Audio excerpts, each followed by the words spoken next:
With reference to the figure shown, if the coefficient of friction at all surfaces is 0.42, then the force required to pull out a 6 kg block with an acceleration of 1.5 meters per second square will be. ठीक है, तो यहाँ पर ये with reference, तो यहाँ पे तुम्हारा coefficient of friction between all surface दिया हुआ है म्यू इज इक्वल टू 0.42. ठीक है, तो यहाँ पे हो जाएगा mu is equal to 0.42. Okay, external force जो हमें लगा रहे हैं एफ हमें निकालना है. ठीक है, और 6 kg ब्लॉक पे तुम्हारा एक्सेलरेशन कितना बन रहा है, एक्सेलरेशन जो है that is equal to 1.5 metres per second square.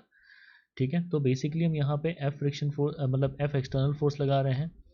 इन दोनों बॉडीज़ के बीच में तुम्हारा इस डायरेक्शन में एक फ्रिक्शनल फोर्स काम कर रहा होगा, इसको F2 लिख लेते हैं. 2 kg और 6 kg ब्लॉक के बीच में देखो, यहाँ पे तुम्हारा देखा जाए 2 kg ब्लॉक किस पॉइंट ऑफ व्यू से देखें तो 6 kg ब्लॉक जो है ये टुवर्ड्स राइट स्लिप करना चाहता है. तो 2 kg block will oppose that motion, तो 2 kg block will exert a frictional force F1 in this direction. और 2 kg और 6 kg ब्लॉक के बीच में F1 फ्रिक्शनल फोर्स तुम्हारा लेफ्ट की तरफ लग रहा है, तो इसका रिएक्शन फोर्स जो है वो 2 kg ब्लॉक पे लगेगा, that is equal to F1. और इस फोर्स को बैलेंस करने के लिए यहाँ पे तुम्हारा टी टेंशन फोर्स लग रहा है. ओके, तो अगर इसका FBD अगर अच्छे से बना करके देखें तो जो मेरा ऐसे करके 6 kg ब्लॉक का पहले बना लेते हैं. तो ऐसे 6 kg ब्लॉक जो है वो यहाँ पे प्रेजेंट है,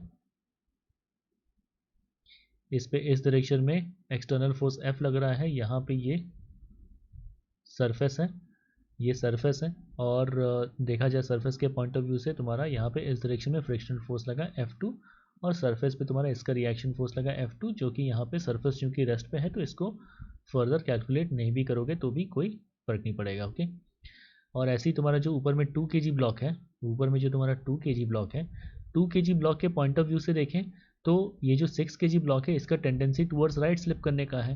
तो ये 2 kg ब्लॉक क्या करेगा, इसको अपोज करेगा by exerting a frictional force F1 in opposite direction. इसका रिएक्शन फोर्स क्या हो जाएगा, F1 इस डायरेक्शन में लग रहा है, और यहाँ पे ये तुम्हारा टी टेंशन अराइज हुआ. ओके, 6 kg ब्लॉक का एक्सेलरेशन दिया हुआ है that A is equal to 1.5 metres per second square.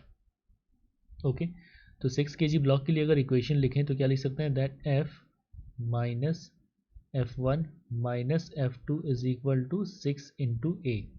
ठीक है, हमें F फोर्स का वैल्यू निकालना है. ठीक है, और इसके लिए अगर इक्वेशन लिखें तो यहाँ पे तुम्हारा, ठीक है, ये तुम्हारा अगर रेस्ट पे है, ठीक है, ये रेस्ट पे है, तो तुम्हारा क्या लिख सकते हैं, that T is equal to F1. अब F1 के लिए तुम्हारा लिख लो, F1 इज इक्वल टू क्या हो जाएगा, F1 is equal to mu into mg, जो कि तुम्हारा 2 kg मास पे एक्ट कर रहा है, तो क्या हो जाएगा म्यू इंटू 2g. और F2 के लिए क्या लिख सकते हैं, F2 is equal to mu into 2 + 6 8 into g. ठीक है, एक्सेलरेशन का वैल्यू तुम्हारा दिया हुआ है 1.5, तो F माइनस F1 का वैल्यू सब्स्टिट्यूट कर दो 2 म्यू जी, माइनस F2 का वैल्यू सब्स्टिट्यूट कर दो 8 mu g is equal to 6 into 1.5.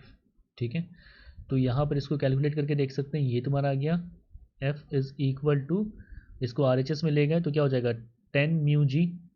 ठीक है, तो 10 म्यू जी और प्लस 6 इंटू 1.5. ठीक है, तो ये कितना हो जाएगा 2 3, तो ये तुम्हारा आ गया 9. ठीक है, और 10 म्यू जी, तो ये वैल्यू क्या हो जाएगा 10 इंटू म्यू, म्यू का वैल्यू कितना था 0.42 था, 0.42 इंटू मतलब 0.42 इंटू 10 कितना हो जाएगा 4.2 इंटू जी. ठीक है, तो कितना आ गया 42 + 9, 42 + 9. तो external force required is equal to 51 newton. This is the correct answer. तो देख सकते हैं तुम्हारा चारों ऑप्शन में से option D is the correct option. तो option D is the correct option this के ऑन फॉर दिस प्रॉब्लम.